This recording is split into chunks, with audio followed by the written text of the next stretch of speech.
19h30 à Kinshasa, dans la capitale congolaise. Madame, Monsieur, bienvenue à cette édition d'information sur A30 Télévision. D'abord, les titres. Le régime Tshisekedi n'a pas respecté les engagements pris lors de la campagne électorale. C'est ce qui ressort du rapport sur l'évaluation des engagements publics des autorités politiques en République démocratique du Congo, publié ce jeudi par le Centre d'études pour l'action sociale et d'autres organisations de la société civile. Les détails à suivre dans cette édition d'information. À la Commission électorale nationale indépendante, une mission de l'Union africaine séjourne à Kinshasa, dans la capitale congolaise. Cette mission a échangé avec le premier vice-président de la CENI. Objectif, faire le suivi du processus électoral en cours en République démocratique du Congo. C'est tout pour les titres, les détails c'est tout de suite.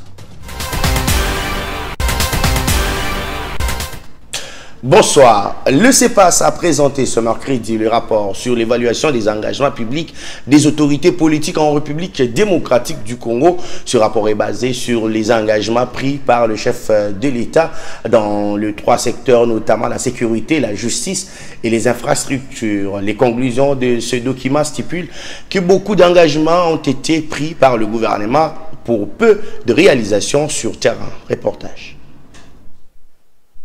Ce rapport est publié dans le cadre de la matérialisation de la seconde étape du projet triennal intitulé « Redevabilité, participation et engagement citoyen responsable » qui consiste à évaluer les engagements politiques pour en connaître la réalisation et leur impact sur la vie de la population ainsi que de la nation. L'exigence des autorités publiques ou encore l'exigence de la transparence aux autorités publiques, ça c'est le premier objectif de transparence RDC, cette coalition. Et deuxièmement, il y a l'accès à l'information pour les citoyens. Parmi les engagements cités dans ces rapports, il y a notamment l'humanisation des services des renseignements et fermeture des cachots de l'ANR et l'installation du quartier général du président de la République au Nord Kivu et pacification de tous les territoires nationaux. D'après ces rapports, ces engagements n'ont pas été réalisés par le régime. L'accélération, qui n'a pas eu une accélération de la matérialisation de la réforme judiciaire, telle que postulée tantôt, et que, conformément à la Constitution et à la loi fondamentale, d'autres juridictions n'ont pas été créées. Reconnaissons par ailleurs que les magistrats de la Cour des comptes ont prêté serment au mois de... le mois n'est pas précisé, en 2022, et qu'un effort de redynamisation à saluer, s'est matérialisé au niveau de la Cour de compte, qui a été créée depuis 1987, mais qui manquait des juges assermentés pour pouvoir rester librement. Dans les conclusions, ces organisations de la société civile demandent au président de la République de sanctionner politiquement les collaborateurs soupçonnés dans la malversation financière. D'éviter de la surenchère politique dans ses discours et dans ses autres interventions publiques. De sanctionner politiquement et d'attraire tous ces collaborateurs soupçonnés dans la malversation financière devant la justice. La société civile est donc appelée à renforcer les mécanismes de pression sur le gouvernement et adopter la culture de transparence et redevabilité. Processus électoral dans cette édition d'information. Le premier vice-président de la Commission électorale nationale indépendante, bienvenue, il en a présidé une séance de travail avec une mission technique préélectorale de l'Union africaine conduite par l'ambassadeur Mbari, chef de la division démocratie, élection et du constitutionnalisme dans cette organisation. Objectif est de faire le suivi du processus électoral et de l'organisation des élections en République démocratique du Congo. Nous avons été mis en mission par le président de la Commission de l'Union africaine en concertation avec le commissaire à la paix et à la sécurité de notre organisation commune pour nous approcher des autorités congolaises afin de nous imprégner, n'est-ce pas, de conditions d'organisation des élections du 20 décembre pour que l'Union africaine soit informée, que l'Union africaine puisse faire le suivi et s'assurer que ces élections sont organisées dans un contexte qui favorise, n'est-ce pas, la paix, la stabilité en République démocratique du Congo. Je dois préciser qu'il s'agit d'une mission technique. Une mission technique C'est pour cela la mission n'a pas vocation à rencontrer les acteurs politiques, mais les acteurs techniques, afin de s'assurer que les conditions sont réunies pour que nous puissions avoir des élections des plus apaisées, bien organisées, qui soient des plus inclusives en République démocratique du Congo. L'Union africaine est dans ces dynamiques d'accompagnement. C'est d'ailleurs là le mandat de notre organisation commune, d'accompagner ses États membres, n'est-ce pas, dans l'organisation des élections qui participe, n'est-ce pas, de l'ancrage démocratique dans nos États membres. Et de ce fait, cette mission intervient dans ce cadre-là. Elle sera suivie d'une mission d'observation électorale qui sera des plus grandes, nous espérons, qui pourrait à ce niveau-là rencontrer tous les acteurs, les partis politiques, la société civile, les institutions en charge de la gestion des élections, pour justement contribuer, comme je l'avais dit, à ce que ces élections soient des plus apaisées et des plus inclusives possibles. En prévision de prochaines élections qui va organiser la CENI, l'Institut congolais d'études sur le Congo entend contribuer à éclairer les Congolais afin de faciliter les choix du prochain président de la République. C'est dans ce cadre qu'il vient de mettre sur pied un outil qui s'appelle Keba. En quoi consiste cet outil? Élément de réponse dans ce reportage de Rachel Kitsita. En gros, Keba est un outil de vote qui permettra aux Congolais de comparer leurs attentes par rapport aux propositions des différents candidats présidents de la République. L'Institut congolais de recherche sur la politique, la gouvernance et la violence entend aider les Congolais à bien lire et comprendre les programmes des candidats afin d'élire en toute responsabilité le prochain dirigeant de la République démocratique du Congo. Keba s'inspire du modèle allemand, soulignent les chercheurs d'Ebouteli. Et pour aboutir aux attentes des Congolais sur lequel Ebouteli se base pour Keba, un sondage a été effectué dans les chefs-lieux des 11 provinces selon l'ancienne configuration de la République démocratique du Congo. Méthodologie de collecte des attentes. Ailleurs, le travail commence avec les projets des sociétés des candidats, les programmes des candidats. Et c'est vrai que jusqu'à maintenant, on est à quelques semaines des élections. La plupart des candidats n'ont pas encore de programme présenté aux Congolais. Donc c'était très difficile d'attendre des programmes politiques pour commencer ce travail-là de ressortir des attentes. Mais même si nous sommes allés, nous avons fait cette démarche contraire d'aller vers les Congolais et ensuite de venir présenter les attentes des Congolais aux politiques. Dans les 98 affirmations, il y avait quand même des affirmations qui étaient caractéristiques de certains partis politiques, des thèses défendues par certains partis politiques. Il y avait par exemple le budget à 15 milliards, qui est quelque chose qui pousse Matata Pogno. Il y avait une question sur l'État fédéral. Est-ce que la République démocratique du Congo doit devenir un État fédéral? Mais comme disait Jacques tout à l'heure, lorsqu'on a enregistré les réponses des candidats, certaines de ces affirmations sont tombées parce qu'il n'y avait pas beaucoup de distance. Il suffit d'aller sur www.kebardc.cd pour comparer ses attentes par rapport aux propositions politiques des différents candidats présidents de la République. On reste dans ce même chapitre de la sensibilisation électorale. Quel parlement pour quelle réforme et comment sortir le Congo dans les fossés auxquels il s'y trouve? C'est autant de questions que se posent les Congolais. Actu 30 Télévision a approché une icône du monde des médias congolais. Du haut de plus de 40 ans des métiers, Jean-Pierre Kibambi Shinto adresse un tableau pérennisant de l'évolution du Congo, surtout dans les domaines de l'éducation. Le prochain Parlement devra remettre les choses dans son contexte. De 1960 à nos jours, le Congo semble avoir perdu les fondamentaux d'une véritable nation. Jean-Pierre Kibambi Shinto, historien du présent et du passé, en parle, mais avec beaucoup d'amertume. Il faut que les fondamentaux soient remis au goût du jour. Je parle de quoi? du respect d'une manière générale. Le code de la route n'est pas respecté, les parents ne sont plus respectés, les morts ne sont plus respectés. Les journalistes vont en fait dans les cimetières pour faire des faux reportages parce qu'ils ne sont même pas journalistes. Non mais c'est grave. Et si nous ne faisons pas ça, eh bien, il ne faut pas croire que ce pays, d'autres viendront le changer. C'est à nous, les Congolais, à le changer. On ne le changera pas à partir de l'extérieur, on le changera ici en revenant au respect de la norme, au respect de tout ce qui mérite d'être respecté, en commençant par l'homme, par la femme, par l'enfant, par les droits de tout le monde.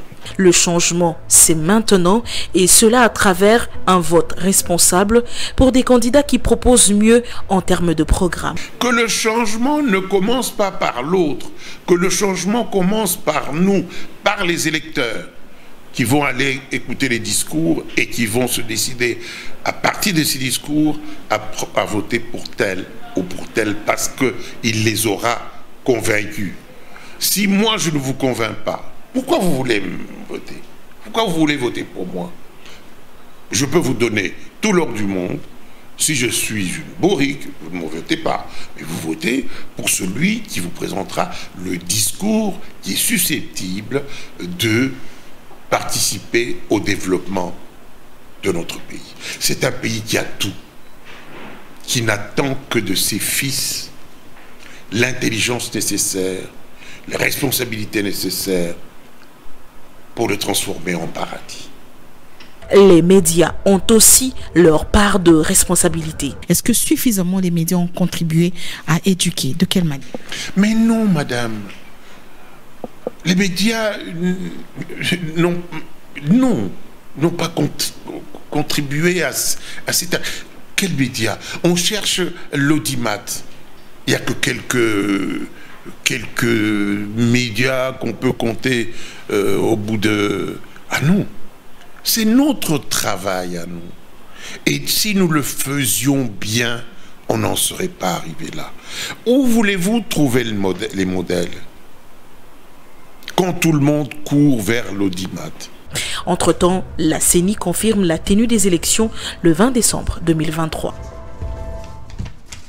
Changeons de chapitre à présent. Les sénateurs déclarent recevable le projet de loi des finances exercice 2024. Un projet de loi dont le budget est évalué à la hauteur de plus de 40 milliards de francs congolais, soit plus de 16 milliards de dollars américains. C'est le ministre du budget, Meboj Sangara, qui l'a présenté au cours de la plénière de mardi à la Chambre haute du Parlement. C'est l'examen en seconde lecture du projet de loi des finances 2024 qui a conduit le ministre du Budget au Sénat pour présenter l'économie de ces textes. Le projet de budget 2024 adopté à l'Assemblée nationale, adopté en première lecture à l'Assemblée nationale, est évalué à environ 40 464 milliards de francs congolais, soit un taux d'accroissement de près de 25% par rapport au budget de l'exercice 2023. L'élaboration de la loi de finances 2024, a dit le ministre du Budget, rime avec les efforts du gouvernement de la République pour matérialiser la vision du président de la République pour un Congo fort et prospère. Plusieurs axes sont pris en compte, entre autres la sécurisation du pays, la restauration de l'autorité de l'État, la poursuite de la mise en œuvre du programme de développement de 145 territoires ou encore la politique de la diversification de l'économie nationale. Les recettes du budget général 2024 comprennent les recettes internes de 24 549 milliards de francs congolais, représentant 67% du budget général, et les recettes extérieures de 11 919 milliards de francs congolais, représentant 33%. Après débat, le projet de loi des finances a été déclaré recevable et envoyé à la commission ECOFIN du Sénat pour un examen approfondi dans un délai de 5 jours. De leur côté, les députés nationaux ont examiné les conclusions du rapport de l'ECOFIN sur le projet de loi relatif à l'activité et au contrôle de bureaux d'information sur les crédits et le rapport de la commission environnement relatif à la proposition de loi sur l'élevage, brossant à grands traits les conclusions du rapport de la commission environnement, ressources naturelles, tourisme et développement durable. Son président, Bengele Constantin, a fait savoir qu'à ce jour, l'arsenal juridique du secteur de l'élevage est constitué des textes inadaptés par rapport aux dispositions de la Constitution en vigueur. En termes d'innovation, la loi sur l'élevage dont le rapport a été présenté par la Commission environnement vise à légiférer le secteur de l'élevage afin de garantir la sécurité alimentaire de qualité et assurer une productivité mais aussi une compétitivité soutenue de l'élevage pour minimiser les importations et s'adapter aux conditions des marchés et aux exigences changeantes des consommateurs. Nous ne sommes pas une économie désorganisée. Nous sommes une économie formelle et dont il faut améliorer d'ailleurs la formalisation. Et dans ce cadre-là, nous avons besoin d'avoir des principes, de lois bien faites pour régenter toutes nos activités. Et l'activité de l'élevage, c'est une activité très très importante en ce qu'elle contribue non seulement à l'alimentation et à la sécurité, mais également à l'habillement et à la santé humaine. Et donc, il n'était pas normal qu'un secteur aussi vital que celui-là puisse connaître un vide juridique.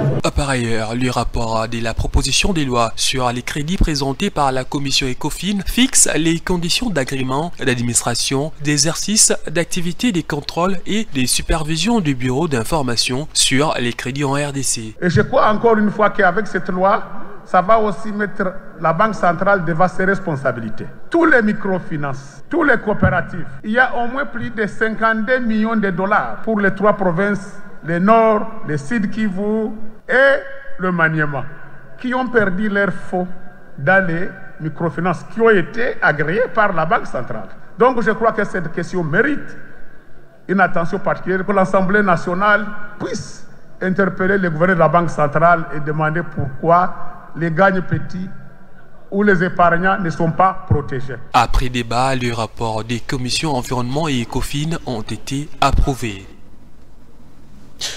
Le Premier ministre congolais a lancé le mardi dernier les travaux de la première édition du dialogue inclusif national d'action sur les financements du développement en République démocratique du Congo. Ces assises placées autour du thème « Identifier et débloquer les potentiels des financements du développement durable et développer un cadre national des financements intégrés du développement » permettra de rédiger une feuille de route devant régir et répondre aux questions des financements ainsi que celles liées au projet de développement durable en République démocratique du Congo. La tenue de ce dialogue revêt une importance particulière pour le gouvernement, car elle est une manière de retracer fidèlement et avec efficacité la volonté de ce dernier de traduire en actes la vision du chef de l'État au quotidien. Le processus d'évaluation de financement de développement, EFT en cycle, entrepris en République démocratique du Congo, s'est voulu un exercice inclusif qui a été conduit sous le leadership du gouvernement et a impliqué l'ensemble des parties prenantes au processus du développement en République démocratique du Congo. Il se décline sous la forme d'une série de dialogues sectoriels et nationaux ayant porté sur les divers mécanismes de financement. C'est à l'issue de ces dialogues sectoriels d'experts qu'on a produit le rapport intérimaire qui nous a été d'ailleurs présenté ici tout à l'heure et une feuille de route provisoire du cadre national de financement intégré, CNFI en sigle, sur l'organisation d'un dialogue de haut niveau de concertation censé finaliser de manière harmonieuse la feuille de route du cadre national intégré de financement du développement et de convenir de manière consensuelle sur son plan d'opérationnalisation. Ainsi, ce dialogue national inclusif sur le financement du développement s'inscrit dans cette perspective. Il vise à faciliter les échanges inclusifs et participatifs de haut niveau sur les perspectives de financement public. Dossier Stanis Boujakera, le tribunal des grandes instances de Kinshasa-Gombe a rejeté mardi 7 novembre la nouvelle demande de sa mise en liberté provisoire. La prochaine audience est prévue vendredi 17 novembre à la prison centrale de Makala. Le journaliste Stanis Boujakera est poursuivi pour notamment des infractions présumées faux en écriture et falsification à des sceaux en rapport avec les dossiers du meurtre du député national Chéribin Okinde. Un mot en sport, les tout-puissants Mazembe lâchent 2 précieux points précieux en changement en championnat national de football face au cercle sportif Don Bosco. Les Sahésiens ont tenu en échec les Corbeaux mardi au stade de Kamanola. 2 buts partout, score final du match. Avec ces nuls, Mazembe totalise 20 points en 8 matchs joués dans l'autre rencontre du groupe A de la Ligue 1. Le FC Blessing a laminé Tchinkunku 3 buts à 0. Madame, Monsieur, ça n'est fini pour cette édition d'information. Merci à vous de l'avoir suivi. L'actualité reste en continu sur les www.actu30.cd. Au revoir.